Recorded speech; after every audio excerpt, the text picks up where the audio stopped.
Hi hello എല്ലാവർക്കും നമസ്കാരം. ഇന്നത്തെ പുതിയൊരു വീഡിയോയിലേക്ക് ഏവർക്കും ഹൃദ്യമായ സ്വാഗതം. വളരെ ഇമ്പോർട്ടൻ്റ് ആയിട്ടുള്ള ഒരു അപ്ഡേറ്റ് ആണ് ഇന്ന് നിങ്ങൾക്ക് മുന്നിലേക്ക് എത്തിക്കുന്നത്. ഏകദേശം ഒരു 6.5 hours ആയിട്ടുണ്ട് ഈ അപ്ഡേറ്റ് വന്നിട്ട്.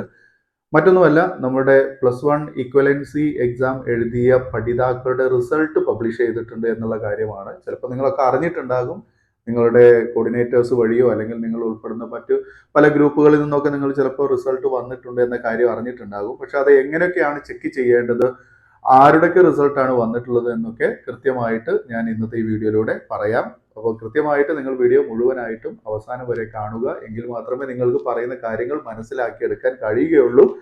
അതുപോലെ തന്നെ വീഡിയോ നിങ്ങൾക്ക് ഉപകാരപ്പെടുകയാണെങ്കിൽ എല്ലാവർക്കും ഒന്ന് ഷെയർ ചെയ്യാൻ മറക്കരുത്. അതുപോലെ തന്നെ ആദ്യമായിട്ട് കാണുന്നവരുണ്ടെങ്കിൽ നമ്മുടെ ചാനൽ ഒന്ന് സബ്സ്ക്രൈബ് ചെയ്യുക, തൊട്ടടുത്തുള്ള ബെൽ ബട്ടൺ ഓൾ ഒന്ന് എനേബിൾ ചെയ്ത് വെക്കുക. അതുപോലെ മാക്സിമം ഷെയർ ചെയ്യുകയും കൂടി ചെയ്യുക. ഓക്കെ, അപ്പോൾ നമ്മളിതിന് ആദ്യം ചെയ്യേണ്ടത് എന്താണെന്ന് വെച്ചാൽ, നമ്മൾ ഗൂഗിൾ അല്ലെങ്കിൽ ഗൂഗിൾ ക്രോം ഓപ്പൺ ചെയ്തതിന് ശേഷം നമ്മൾ +1 തുല്യത റിസൾട്ട് 2025 എന്ന് ടൈപ്പ് ചെയ്യുക. ഓക്കെ, അപ്പോൾ ഇതുപോലെ ഞാനിവിടെ കാണിക്കുന്നുണ്ട്. ഇതുപോലെ നിങ്ങൾ ചെയ്യുക. അപ്പോൾ നമുക്ക് ഇതുപോലുള്ള ഒരു പേജ് ഓപ്പൺ ആകും. ഈ പേജിൽ നേരെ താഴേക്ക് സ്ക്രോൾ ചെയ്ത് കഴിഞ്ഞാൽ നമുക്ക് അവിടെ ഒരു ലിങ്ക് കിട്ടും. അതായത് results.hsc.kerala.gov.in എന്ന് പറഞ്ഞുകൊണ്ടുള്ള ഒരു ലിങ്കാണ് കിട്ടുന്നത്. ആ ലിങ്കിൽ ക്ലിക്ക് ചെയ്യുകയാണ് വേണ്ടത്. ആ ലിങ്കിൽ ക്ലിക്ക് ചെയ്ത് കഴിഞ്ഞാൽ നിങ്ങൾക്ക് ഇതുപോലെ പുതിയൊരു പേജ് ഓപ്പൺ ആയി വരും. അതായത് examination directorate of general education, government of Kerala examination results portal എന്ന് പറഞ്ഞിട്ടുള്ള ഇതുപോലൊരു പേജ് ഓപ്പൺ ആകും. അവിടെ പബ്ലിഷ്ഡ് റിസൾട്ട്സ് എന്ന് എഴുതിയത് കാണാം. അതിന് തൊട്ട് താഴെ എക്സാം എന്ന് എഴുതിയിട്ടുണ്ട്. റൈറ്റ് സൈഡിൽ പബ്ലിഷ്ഡ് ഓൺ ആക്ഷൻസും കൊടുത്തിട്ടുണ്ട്. ഓക്കെ, അതിൽ ആദ്യത്തെ ആ റിസൾട്ടാണ് നമ്മൾ നോക്കേണ്ടത്. ഏറ്റവും മുകളിലുള്ളതാണ് നോക്കേണ്ടത്. HSC equivalency first year improvement 2025 എന്ന് കൊടുത്തിട്ടുണ്ട്. നിങ്ങൾ മനസ്സിലാക്കേണ്ടത് HSC ഇക്വലൻസിയുടേതാണ്. ഇക്വലൻസി മാത്രമല്ല, അവിടെ പ്രത്യേകം പറഞ്ഞിട്ടുണ്ട് ഫസ്റ്റ് ഇയർ ഇംപ്രൂവ്മെന്റ് ആണെന്ന് പറഞ്ഞിട്ടുണ്ട്. ഓക്കെ, അപ്പോൾ ഇവിടെ നിങ്ങൾ മനസ്സിലാക്കേണ്ടത് ഈ വർഷം ഫസ്റ്റ് ഇയർ എഴുതിയിട്ടുള്ള പഠിതാക്കളുടെ റിസൾട്ട് അല്ല വന്നിരിക്കുന്നത്. മറിച്ച് ഈ വർഷം +2 എഴുതിയിട്ടുള്ള പഠിതാക്കൾക്ക് അവരുടെ +1 പഠിക്കുന്ന സമയത്ത് +1 ഏതെങ്കിലും വിഷയം തോറ്റു പോവുകയോ അല്ലെങ്കിൽ അത് മാർക്ക് കുറയുകയോ ചെയ്തിട്ടുണ്ടായിരുന്നെങ്കിൽ അതൊക്കെ നിങ്ങൾ ഇംപ്രൂവ് ചെയ്തിട്ടുണ്ടാവുമല്ലോ. ആ ഇംപ്രൂവ്മെന്റിന്റെ റിസൾട്ടാണ് പബ്ലിഷ് ചെയ്തിട്ടുള്ളത്. ഓക്കെ, അപ്പോൾ നമുക്കവിടെ നേരെ റൈറ്റ് സൈഡിൽ കാണാം ചെക്ക് റിസൾട്ട്സ് എന്ന് പറഞ്ഞിട്ടുള്ള ഒരു ഓപ്ഷൻ ഉണ്ട്. ആ ചെക്ക് റിസൾട്ട് എന്നുള്ളതിൽ ക്ലിക്ക് ചെയ്ത് കഴിഞ്ഞാൽ വീണ്ടും നമുക്ക് ഇതുപോലുള്ള ഒരു ഇന്റർഫേസ് കിട്ടും, ഇതുപോലൊരു പേജ് കിട്ടും. അപ്പോൾ അവിടെ നിങ്ങൾക്ക് കാണാം ചെക്ക് റിസൾട്ട് എന്ന് പറഞ്ഞിട്ട് വലുതാക്കി എഴുതിയിട്ടുണ്ട്. അതിന്റെ താഴെ HSC equivalency first year equivalency improvement 2025 എന്ന് കൊടുത്തിട്ടുണ്ട്.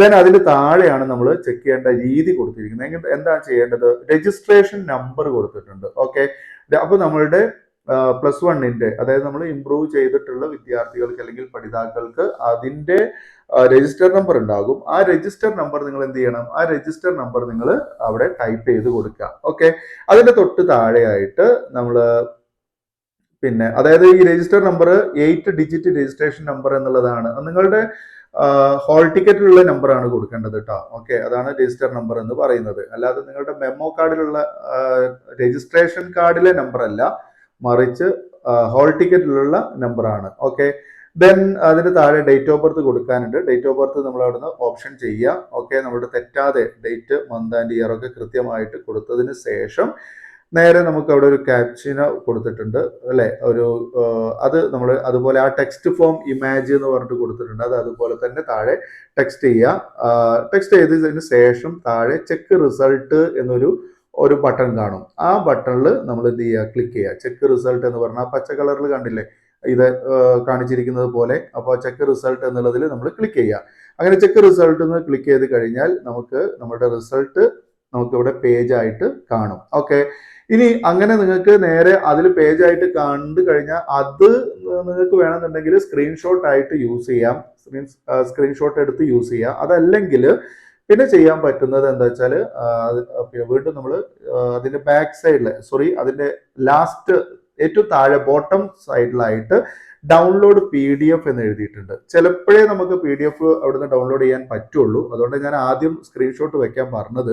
അപ്പോൾ ഡൗൺലോഡ് PDF എന്നുള്ള ക്ലിക്ക് ചെയ്ത് കഴിഞ്ഞാൽ PDF വരികയാണെന്നുണ്ടെങ്കിൽ കിട്ടുകയാണെന്നുണ്ടെങ്കിൽ നിങ്ങൾക്ക് അങ്ങനെ ചെയ്യാം. ഓക്കെ, ഇത്രയും കാര്യങ്ങളാണ് ഇതിൽ ചെയ്യേണ്ടത്. നിങ്ങളുടെ റിസൾട്ട് നിങ്ങൾ ഇപ്പം തന്നെ, അല്ലെങ്കിൽ നിങ്ങൾ ചെയ്തിട്ടില്ലാത്തവരാണെങ്കിൽ ഇപ്പം തന്നെ ചെക്ക് ചെയ്യുക, ചെയ്തവരാണെങ്കിൽ സ്കിപ്പ് ചെയ്യുക. ഓക്കെ, അത്രയേ ഉള്ളൂ, വേറെ ഒന്നും പറയാനില്ല. അപ്പോൾ എന്തായാലും ഈ വീഡിയോ നിങ്ങൾക്ക് ഉപകാരപ്പെടുമെന്ന് കരുതുന്നു. മാക്സിമം ഒന്ന് ഷെയർ ചെയ്യുക എല്ലാവരിലേക്കും. ഓക്കെ, അതുപോലെ നിങ്ങളുടെ സെക്കൻഡ് ഇയറിന്റെ റിസൾട്ട് എന്നാണ് വരുന്നത് എന്നതിനെ സംബന്ധിച്ച് ഞാൻ പുതിയൊരു വീഡിയോ ഇപ്പോൾ തന്നെ അപ്ലോഡ് ചെയ്യാം. ഓക്കെ, നിർബന്ധമായിട്ടും നിങ്ങളത് കാണണം. നിങ്ങൾക്ക് ഏറ്റവും ഉപകാരപ്പെടുന്ന ഒരു വീഡിയോ തന്നെയാണ്. ഓക്കെ, അതിൽ ചെറിയ സസ്പെൻസ് ഉണ്ട്. ഓക്കെ, എന്തായാലും നിങ്ങൾക്ക് അത് കാണുമ്പോൾ മനസ്സിലാവും. ഓക്കെ, അപ്പോൾ ഈ വീഡിയോ ഇഷ്ടപ്പെട്ടു എന്ന് കരുതുന്നു.